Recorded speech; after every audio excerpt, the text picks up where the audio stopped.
ఈ కంటైనర్కి నేమ్ ఇస్తాను. Last time ఏమైపోయింది, ఒక ర్యాండమ్ నేమ్ అయితే క్రియేట్ అయింది నాకు అలా వద్దు. ఇది నా వెబ్ సర్వర్ కాబట్టి నేనేమంటానంటే hyphen name equals to web 1 అని ఇస్తాను.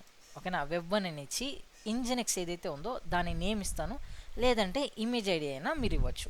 ఇక్కడ మనము జస్ట్ కొత్తగా యాడ్ చేసే పారామీటర్ ఏంటంటే హైఫన్ డి అంటే డిటాచ్ అని. డిటాచ్ అంటే ఏంటంటే నాకు ఇప్పుడు ఏదైతే ఇక్కడ నా స్క్రీన్ పైన ఇది ప్రాసెస్ ఏదైతే కనిపించిందో దాన్ని నేను ఏమంటున్నాను, బ్యాక్ ఎండ్లో రన్ చేయమంటున్నాను. సో అందువల్ల నాకేమైపోతుంది, నేను ఇక్కడే నా కమెంట్స్ అనేవి రన్ చేయొచ్చు, నాకు డిస్టర్బెన్స్ కూడా అవ్వదు. ఓకేనా. హైఫన్ డి అంటే ఏంటి, డిటాచ్ అనేది ఏం చేస్తుంది, నాకు నా ప్రాసెస్ ఏదైతే ఇక్కడ లైవ్లో ప్రాసెస్ కనిపిస్తుందో స్క్రీన్ పైన దాన్ని నేను బ్యాక్ ఎండ్కి పుష్ చేస్తున్నా, ఆటోమేటిక్గా ఒక ప్రాసెస్ అనేది రన్ అవుతుంది. ఓకేనా.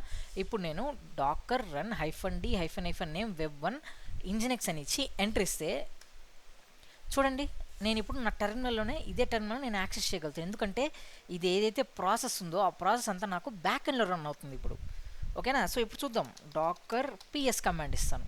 డాకర్ పిఎస్ కమాండ్ ఇస్తే ఇక్కడ ఆటోమేటిక్గా ఒక ఐడి క్రియేట్ అయింది. ఈ కంటైనర్ అనేది ఎక్కడి నుంచి క్రియేట్ అయింది, ఇంజినెక్స్ నుంచి. సో ఇది